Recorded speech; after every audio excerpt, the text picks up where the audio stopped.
contracampo que tenéis aquí es maravilloso. Acojona un poco, ¿eh? Hombre, acojona. Queríamos hacer una película pequeñita y esto... Qué maravilla. Hola. Bien, buenos días. Vamos a dar paso a la conferencia de prensa de la película Litus. En el centro de la mesa está su director, Dani de la Orden. A su derecha, Belén Cuesta, toma 2.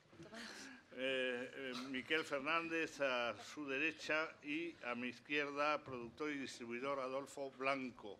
A la izquierda está Adrián Lastra, Marta Nieto, Marta Buchaca, guionista, y Eduardo Campoy, productor. Dani, si quieres iniciar, ya conoces tú las costumbres del lugar. Vale. Me voy a preguntar a mí mismo cómo ha sido... ¿no? Bueno, nada, Litus es una película que... Bueno, yo creo que Marta escribió la obra de teatro, entonces... Al final yo hace 6 años vi una película sobre un reencuentro de jóvenes que se encontraban en un piso, rotos por dentro, pero que querían aparentar que todo iba bien.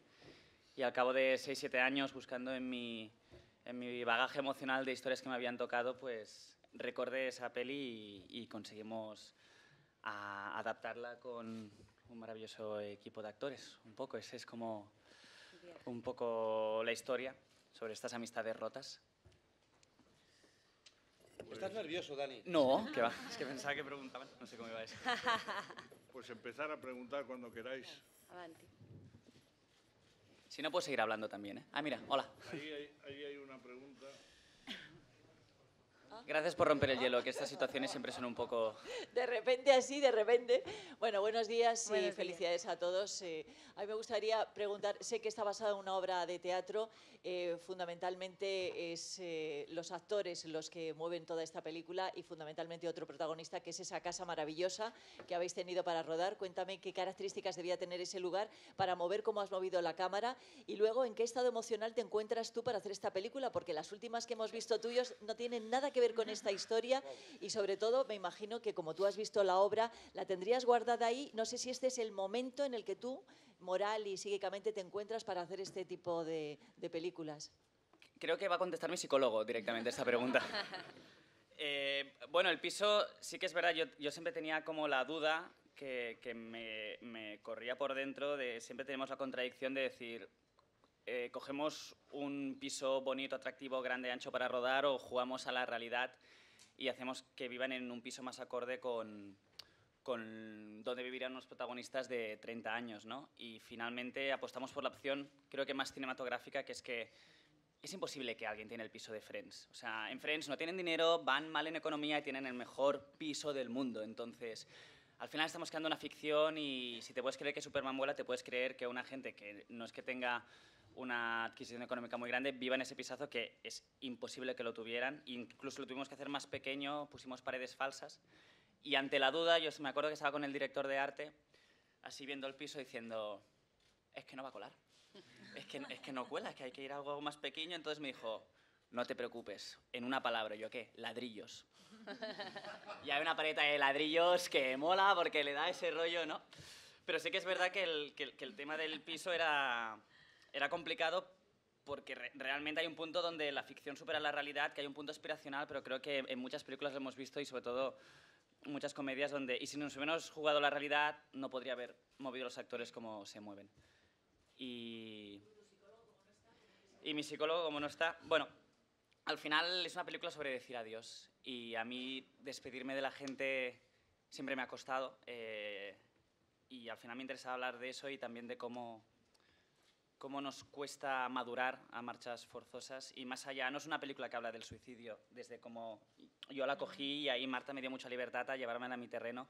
No se habla o sea, es un punto de partida y es como la excusa para explicar cómo emocionalmente somos muy torpes y cómo a veces emocionalmente la cagamos más para hacer que las cosas vayan mejor, ¿no? Y es un poco lo que me interesaba de su historia, cómo hacemos frente a cosas que no podemos entender, ¿no? Allí, al fondo. Buenas, felicidades. Muchas gracias. Creo que estáis magníficos todos. Muchas gracias. Y el trabajo actoral me parece increíble. Y bueno, quería preguntar sobre la diferencia entre la obra de teatro y la película. porque al final cuando el personaje de King Gutiérrez hace ese alegato en contra del suicida, por decirlo así, cuando le quiere dar una muerte final del todo al suicida, luego más adelante hay una especie de romantización del mismo con la canción. Y quiero saber si en la obra de teatro era más seca en ese sentido, era más seca esa crítica hacia él o no. Bueno, como dice Dani, no es una película sobre el suicidio. En la obra, la verdad es que hemos mantenido mucho el espíritu de la obra. La idea con Dani era, no tenemos que hacer la obra, una adaptación de la obra, pero la idea es la misma. Para mí es cómo entender un personaje que lo ves un poco enfadado toda la película y al final, cuando descubres lo que ha hecho, entiendes que lo que le pasa a ese personaje es que no ha asumido que su hermano se suicidara, ¿no? Sí que la canción, no sé si idealiza el suicidio, ¿no? Al final el acto de suicidio siempre es como o sea, hay como una idealización, pero yo no creo que la película lo haga. O sea, sí que es importante que más la muerte que idealizar el suicidio. Yo creo que sobre todo el monólogo final que hace Kim es esa rabia, es rabia contra el suicidio. Claro, es muy doloroso asumir que alguien que quiere se ha quitado la vida, ¿no? Y al final sí que la canción, yo creo que es una canción muy bonita y que la ha escrito Litus, ¿no? Digamos, es como es la voz que tenemos de Litus por primera vez en la película. Entonces sí que es la manera que tenemos de entenderlo, ¿no? Él sí que se quería suicidar, ¿no? Por eso hace esa letra, ¿no? Conchita. Le quería preguntar a Dani, yo creo que sí que esta peli enlaza mucho con tus dos primeras películas, en cierta forma, ¿no? Por el sentido de la amistad que tienes tú y que creo que se refleja, ¿no? en tu cine. Sí, o sea, creo que, y no sé si es bueno o es malo, aparte de Las Barcelonas, creo que esta es mi peli más personal, aunque no la haya escrito yo, sea de una obra de teatro existente, pero la he trasladado a un poco a lo que me obsesiona un poco, que son las relaciones, ya no de amistad, sino amorosas y entre conocidos, y aquel mundo donde la familia son tus amigos, ¿no? Creo que, y también creo que yo y creo que todos los actores nos encontramos en un periodo donde a veces los amigos tienen más peso que la propia familia, porque además los puedes elegir, pero no los puedes cambiar y puedes distanciarte y hay como una voluntad de que puedes un poco decidir qué es lo que quieres, ¿no? Y también con las parejas, ¿no? También. Entonces, siempre sí que conectan con mis dos primeras, pero también estoy contento porque es el cine donde me siento más reconocido, donde todos estamos acabados, tristes, y el mayor problema es quedarte solo viendo una serie de Netflix un domingo, ¿no? Que es lo que le pasa un poco al personaje de Marcos, que no deja de ser ese inmaduro que alguien le tiene que decir de, tío, no puedes retener a alguien de una manera tan egoísta si tú no estás dispuesto a cambiar, ¿no?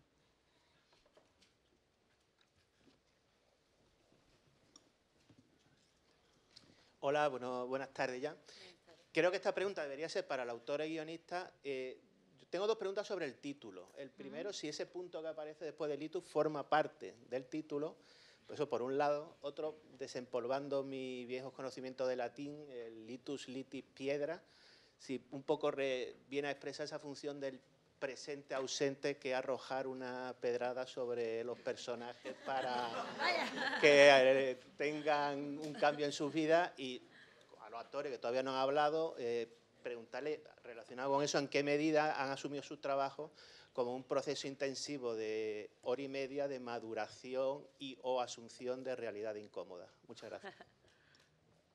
Bueno, respecto al título, me encanta que hagas esa apreciación que no había pensado. No, la verdad es que me encantaba la idea de que la película se titulara como el personaje que no sale en toda la película, ¿no? A mí los personajes ausentes me apasionan y esta película es una película donde, digamos, que el protagonista no sale en toda la película, ¿no? Aunque sí que ahí en la casa había unas fotos con Litus, sí que le poníamos cara, pero... Y lo del punto... El título lo ha diseñado esta chica de aquí, entonces, si nos puedes contestar, por favor, María. El punto, ¿por qué? Por favor, ilústranos. Bueno, vergüenza me da esto. haber venido, María, Pues eso. porque el proyecto era que fuese como escrito a mano, ¿no? Como si fuese la firma de una persona. Y al final cuando firmo siempre clavo un punto con el boli, así que lo retraté, que pensé que quedaba más estético y ya está, no, Muy no bien, tiene está bien, misterio. María, brava. Lo que había preguntado de los actores. ¿Eh? No, digo que habías preguntado de cómo habíais hecho el proceso de maduración en un arco de 1 hora y media. Bueno, yo creo que ha sido... Es que ha sido muy fácil trabajar con Dani, luego es verdad que yo creo que se ha hecho un equipo muy bueno de todos. Creo que era algo que a mí personalmente sí que me agobiaba pensar que íbamos a estar rodando el 99% del rodaje en un salón.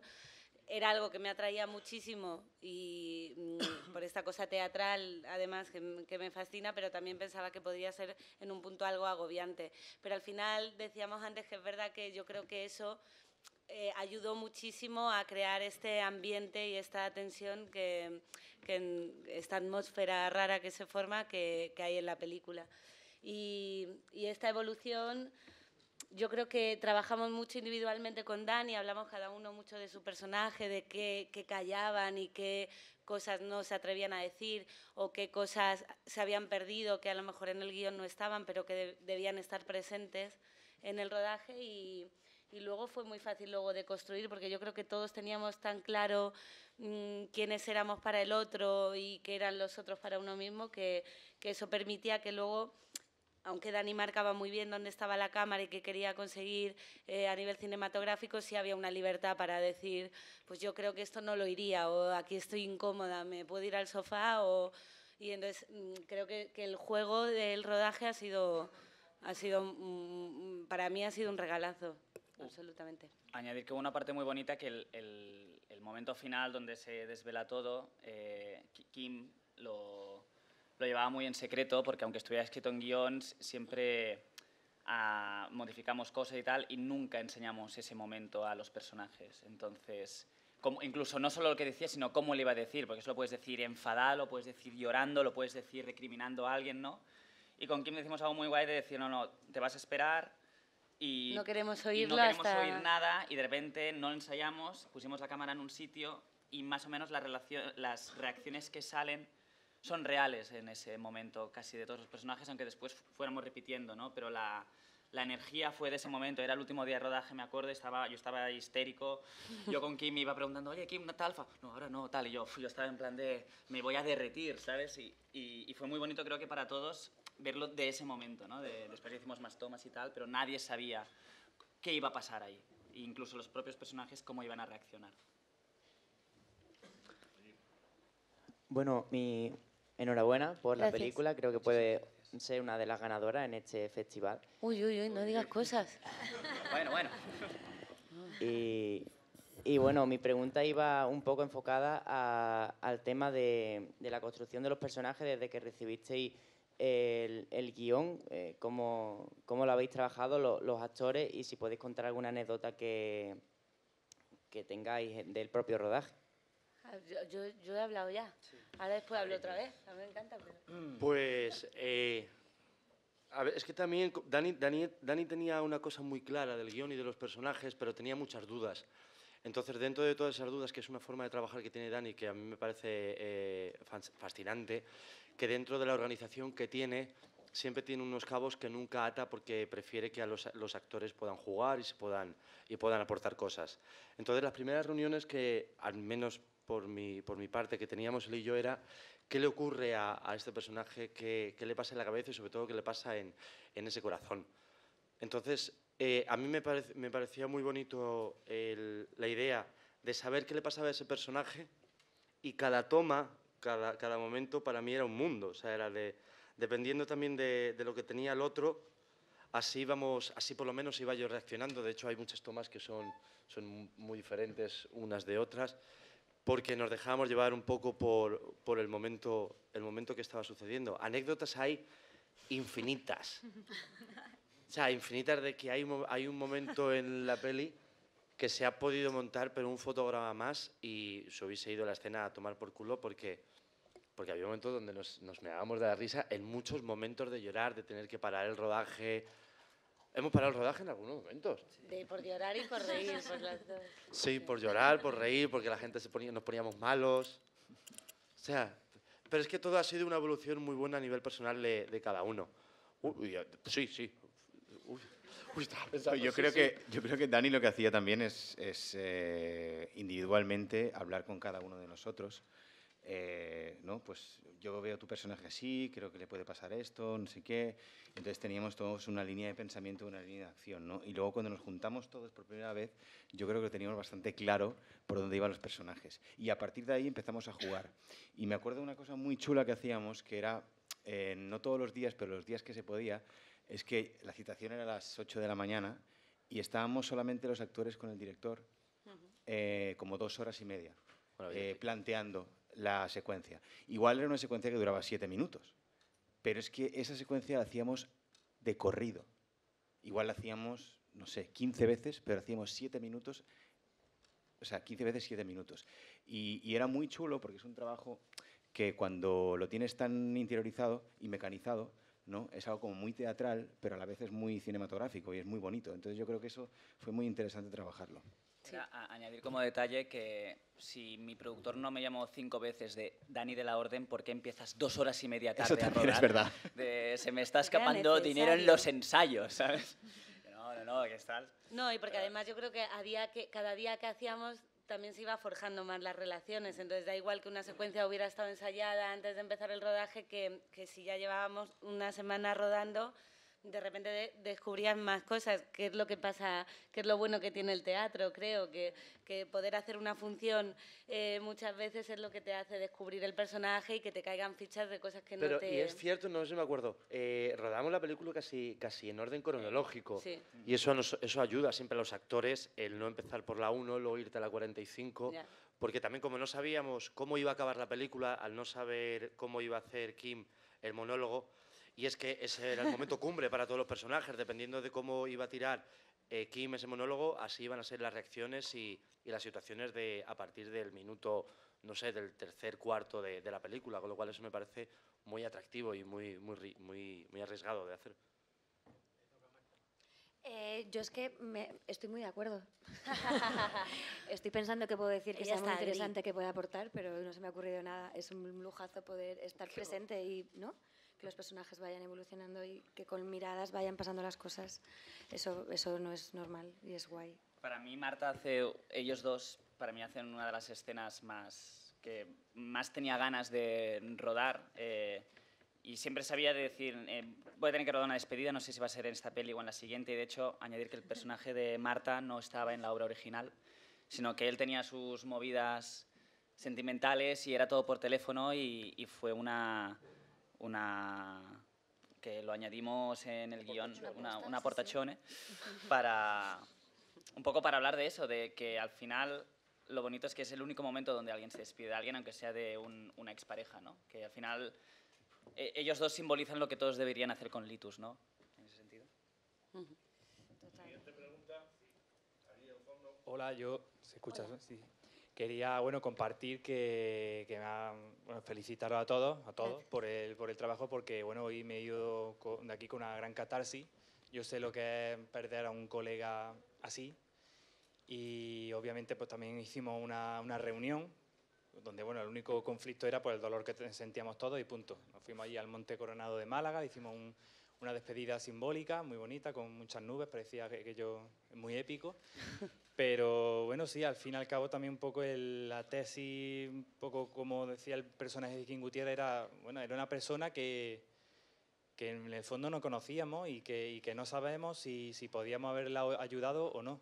Entonces eso me ha removido bastante por dentro y ha sido una gran casualidad para entrar hoy aquí a verla. Gracias por compartirlo. Sí, gracias por compartirlo. Sí, porque al final esto que pasa en la peli, que llega un momento en el que antes también hablábamos, que parece que cuando alguien muere sale todo lo bueno, lógicamente, ¿no? Y entonces no te atreves a decir lo que te duele o lo que te hizo daño de esta persona, y al final yo creo que es tan necesario que haya una catarsis también para superar y para que luego el dolor es tan personal y tan individual y tan íntimo que cada uno hace lo que puede por sobrellevar. Pero bueno, gracias por compartir tu experiencia. ¿Más preguntas? Ahí. Quería preguntarle a Eduardo Campoy por cómo ha sido el proceso de producción, salvo por esa riña de 2 horas de llegar tarde, y también el recorrido que tendrá Litus. Tengo entendido que se presentará también el Barcelona Film Festival, y si se va a estrenar cine y la distribución. Bueno, el conflicto ya con Dani, como vengo de hacer 3 películas seguidas con él, ya digamos, lo tengo somatizado. Y la película se va a estrenar en septiembre, la va a distribuir a Contracorriente, que son coproductores de la película también. Ahí está Adolfo al frente de Contracorriente. Y yo espero que guste tanto más como El mejor verano de mi vida y poder repetir un éxito con Dani. Y realmente hicimos esta película porque yo le debía a Dani hacer una película que él quisiera hacer sin las cortapisas de tener que hacer una película que fuera muy comercial y que se agarrara los parámetros de hacer una película de éxito. Y al final nos ha salido una película que yo creo que va a ser un éxito. Es muy bueno que decíamos la broma, ¿no? A mí el cine autor me da miedo porque no sé hacerlo. En el sentido de, no sé, o sea, hay algo ahí, no sé qué es cine de autor y no, espera, me estoy metiendo un berenjena. No, vale. Vale. Y era muy bueno que hacíamos la broma como en una película de sentimiento, ¿no? ¿Sabes?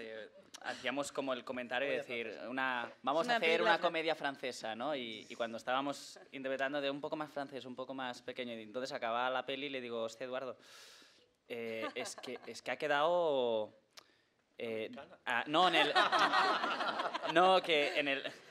más que americana, de decir, creo que es una película triste, nostálgica y que te da una buena hostia, pero que al final te deja un buen sabor de boca. Y entonces ya después entendí que es como yo veo las cosas en ese sentido. Es decir, dentro de la negrura creo que hay comedia, dentro de la comedia creo que puede haber drama, pero a veces dentro del drama puede haber risa.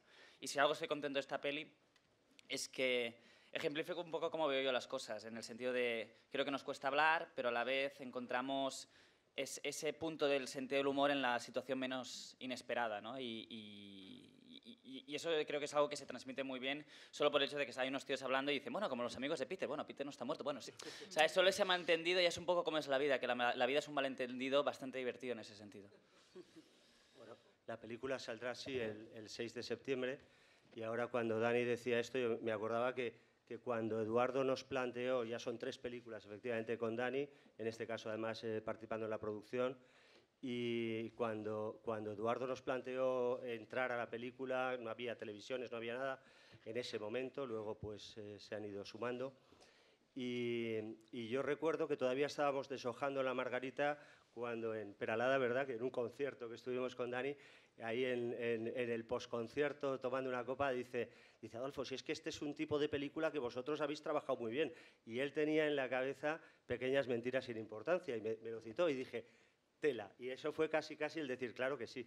Y hemos visto Litus y es nuestro territorio de confort, claramente. Para una distribuidora estrenar un tipo de película con la que estás cómodo y que crees que totalmente distinta al mejor verano de mi vida, que también hemos estado muy cómodos y además nos ha ido muy bien. Pero esta peli es más fácil de estrenar. Es una película que va a llegar a un público, que iremos con cautela porque se tiene que ir haciendo, pero creo que va a tener un boca-oreja muy potente, que es lo que le pasó a Pequeñas mentiras. Sí, muchas gracias, que no me veía. Bueno, enhorabuena porque la película me ha encantado, ha sido fantástica, las interpretaciones divinas. Y bueno, de eso yo quería hablar precisamente porque fue muy curioso cuando mencionó lo del título, porque yo ya lo había pensado, pero yo creo que los escritores le damos muchas vueltas a las cosas, porque claro, el punto no está gramaticalmente permitido en un título. Entonces, mi libre interpretación era precisamente que aquí terminaba y empezaba algo nuevo, que yo creo que en definitiva es el mensaje que quiere dar la película, que eso se termina, se digiere, ¿no?, se macera y después se comienza otro renglón, no sé, me pareció, esa fue mi interpretación del título. Y es el mensaje de la película, ¿no? Fue como un escaparate, como metafórico, ¿no?, que te daba inicio a toda la sinopsis de la película. María es metafórica. María la metáfora la trabaja muchísimo. La creatividad de publicidad la puso al título. Sí, Ella ha dicho que es un punto, pero es tal ella cual tiene lo un que dice. significado. Es que fue curioso porque absolutamente. ella lo dijo así, yo dije, uy, todo lo que yo me he hecho. Yo en cuanto vi el título dije, bueno, Bueno, es un poco eso, al final es un cierre de una etapa, ¿no? Y la obra iba por ahí también, en ese sentido. Sí, bueno, y el reunirse para asumir este dolor del que no han hablado, ¿no? Yo quería decir una cosa, que el proceso con Dani ha sido brutal, es mi primera película y la verdad es que yo creo que hemos hecho una cosa muy chula, o sea, el equipo ha hecho una cosa espectacular, que es coger mi guión, yo le decía siempre a Dani, ¿no? Hazte lo tuyo, hazte lo tuyo. Y yo al ver la peli decía, qué guay, porque hay mogollón de cosas que no son del guión, porque ellos han hecho su grupo de amigos de Litus. Y yo creo que eso, o sea, con poco tiempo, bueno, ves la película y dices, es que son amigos de toda la vida, ¿no? Y eso es gracias a estas 2 horas y media de ensayos, a esta implicación de todos los actores y del director, ¿no? Y yo creo que hemos hecho un muy buen equipo con Dani de esto es el guión y ahora es vuestro, ¿no? Y bueno, el personaje de Marta no salía en la obra y es un poco el deseo de Dani, que él quería hacer la escena romántica, ¿no? De la escena de No de quedará Dani. pastelón y ya. Vamos a hacer. Yo decía el portal, tal, no sé qué, y se ve un foco detrás, ¿sabes? No, pero bueno, eso, que ha sido un proceso muy, muy mágico en ese sentido. Yo creo que llega al público esa magia que han creado, ¿no? Yolanda. Bueno, pues yo creo que vamos a hablar de la música porque a ti, Dani, te mola mucho esto de la música y la banda sonora y me gustaría, Miquel, que cantas muy bien. Es que es fuerte, ¿eh? Cantas muy bien, tocar la guitarra, no sé si te da bien, pero cantas muy bien. Me gustaría que me contaras un poco ese proceso, si tú lo pediste, si te lo exigía el guión, como se suele decir muchas veces, y creo que es Iván Ferreiro quien ha hecho la composición. Y luego hay una parte de la banda sonora que es cuando, me gustaría que me dijeras un poquito, cuando están repartiendo las cartas, siempre que se habla de las cartas hay una música que parece thriller. O sea, no thriller de Michael Jackson, sino que es como sino que es como un poquito de tensión, ¿no? De que a ver qué va a pasar, ¿no? Y te da un poco como curiosidad, porque todos los espectadores estamos con ganas de saber qué dice cada una de las cartas, pero yo creo que la música marca un poco la tensión, ¿no? Un poquito hay un thriller, un poquito Agatha Christie, ¿no? A ver qué pasa. Sí, bueno, es verdad que la música juega un papel muy importante, ¿no? en la película. Y bueno, yo no sé, Dani siempre tenía en mente hacer algo con Iván, ¿no? Porque le encanta, ¿no es así? Y creo que se lo pidió y la verdad es que respondió súper bien, reaccionó súper bien y bueno, pues ahí está, hay un par de temas de la canción, hay un tema que sale al final y luego el tema de créditos que también es de Iván. Y bueno, yo te puedo hablar porque también es verdad que el personaje pues, es muy importante, porque obviamente él tiene un grupo con Litus y ese es un tema que lo había escrito Litus y es muy importante para el personaje, ¿no? Y sí, obviamente coge mucha importancia la música. Y en el proceso de creación pues fue muy, bueno, muy chulo. Estuve con Iván en su estudio en Galicia, con Amaro, con la gente que suele trabajar con él. Y fue una experiencia, pues mira, estuve 2 días y medio con ellos y me lo pasé muy bien. A mí me gusta mucho cantar, obviamente. Iván se quedó flipado, yo flipado, o sea, fue como una conexión muy, muy bonita. Y formó parte también de... También me hace mucho... Es curioso porque es como que también el personaje, ¿no? Aparte, de repente era como que Pepe había aportado algo diferente también al grupo, ¿no? Y como que ellos tampoco sabían muy bien. Y me acuerdo cuando, antes de que yo tenía la información, tenía la maqueta de la canción y me acuerdo que era muy divertido porque era una similitud entre el personaje, ¿no? Porque el personaje está todo el rato diciéndole, no, os voy a invitar al concierto y tal, y podéis venir si queréis y tal. Y la canción es como la parte final, ¿no? Y en el momento en que yo la hice, con Iván y cuando se compuso y tal, tenía esa sensación también como Miquel de decir, tengo esto, ¿sabes? Que es oro y os lo quiero enseñar, pero tal. Y fue muy bonito el día que también lo escucharon, porque ¡hala, qué guapa, que no sé qué, tal! O sea que el proceso tuvo muchos símiles, ¿no? Y la verdad que... Sí, Sí, exacto. sí, era en una sala de Madrid. Sí. Sí. Y después está todo el score, que estoy muy contento con la parte ya de banda sonora, porque mi premisa a la hora de hacer la peli era que no quería ningún instrumento acústico, de viento o incluso de piano, sino que quería trabajar todo con sintes, porque había algo en la peli como de actual, y quería que la actualidad se transmitiera a través de sonidos que no puedes identificar y no puedes entender de la misma manera que no puedes entender la muerte de alguien. Entonces, yo lo que hablé siempre con el compositor, de Iván y Dani Trujillo, que han hecho la música, les decía, no quiero entender qué está sonando, qué instrumento está sonando. Sí que es verdad que a veces suena un poco el piano y tal, pero la línea general es todo un ambiente que va creando tensión. Y el único instrumento acústico que suena en la peli es una guitarra acústica, y esa guitarra acústica solo suena cuando hablan de litus. O sea, litus son 4 notas, que es ta, ta, ta. Bueno, no lo voy a hacer aquí ahora. Pero litus son 4 notas, y esas 4 notas, que es el único elemento madera, es el único elemento real, digamos, solo suenan cuando mencionan su nombre, ¿no? Y se van como repitiendo y se van quedando como ahí durante todo el rato. Y además jugamos algo ya más teórico, que es que parte de la banda sonora al inicio está compuesta, ahora no me acuerdo, en mayor, y después cuando se va haciendo más intensa pasamos a menor, ¿no? Entonces yo con Dani estuvimos, y con Iván, un montón de tiempo diciendo cómo iba a sonar esta peli. Y de hecho hay una parte muy bonita, que es a partir de que se abre la primera carta. Yo quería que una vez se abre la primera carta ya empiece ahí la catarsis. Y musicalmente yo quería que la música no parase, pero a la vez no molestase. Entonces hay un tum-tum, tum-tum, tum-tum constante que se te queda ahí metido en el cerebro, que haces que de repente te pasen 20 minutos de clímax, que no entiendas que es un clímax, ¿no? Entonces hay algo ahí, que la música son los propios actores, que es como un volcán que va todo el rato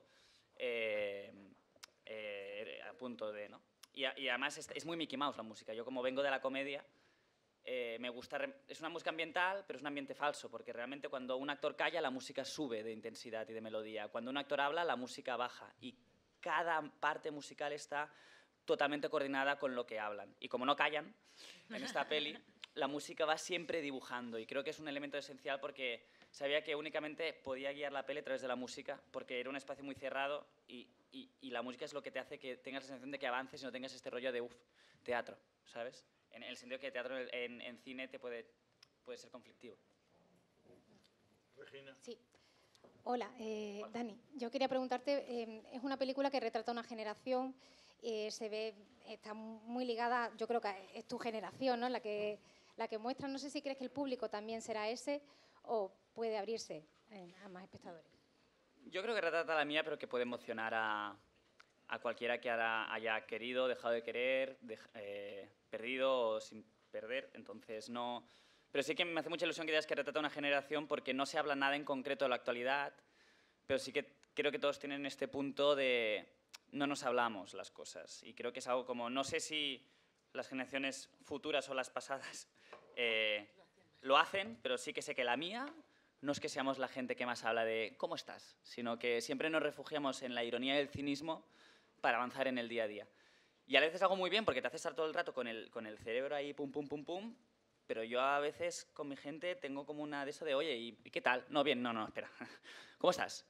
Y creo que es algo que ahora no hacemos, y es como contradictorio, porque a la vez tenemos como una voluntad más heavy de comunicarlo todo, pero comunicamos solo lo bueno, lo que nos llena, lo que nos satisface, pero pocas veces lo que nos frustra y lo que nos hace estar tristes realmente. ¿Más preguntas?